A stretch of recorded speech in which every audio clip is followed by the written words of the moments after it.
Have you heard of that elevator game that is supposed to take you to a whole different dimension? I haven't told you guys about the towers. I don't know, I've been waiting for the right time.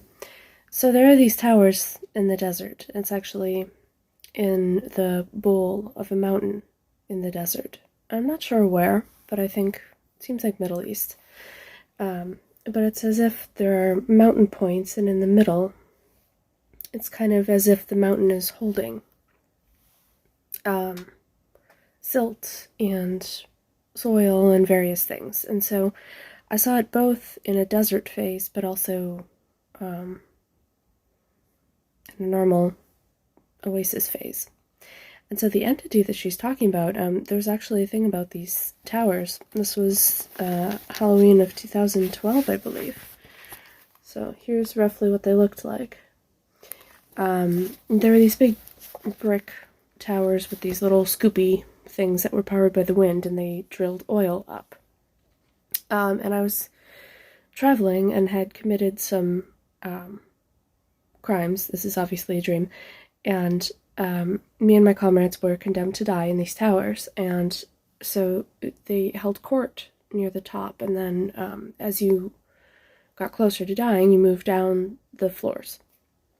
And you spent less and less time. And then once we were actually in the basement, there were these things that almost looked like a cherry picker lift, like shock absorbers on this metal grate ceiling. And I was killed. It was a whole thing. It was a very long dream. It was one of those otherworldly dreams that takes forever and it feels like a whole lifetime. And anyway, I call this entity Demeter. No, I don't think I'm interacting with a Greek god. But the gods and archetypes are, in a way, an oversoul, but they can be neutral. You know, they can be good, bad, neutral, whatever. When I dream of her, she tries to corrupt my dreams and turn my non-player characters against me. She tries to fence me in, but I know how to wake myself up. And she never looks directly at me.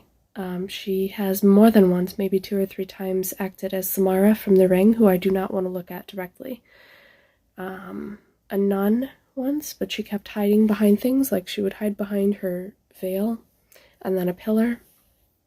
I have looked at her a few times, but it's difficult. Anyway, let me know if you want to hear more about that, but it's super creepy. It's a theme, and yes, I've resolved that she must be an element of my subconscious.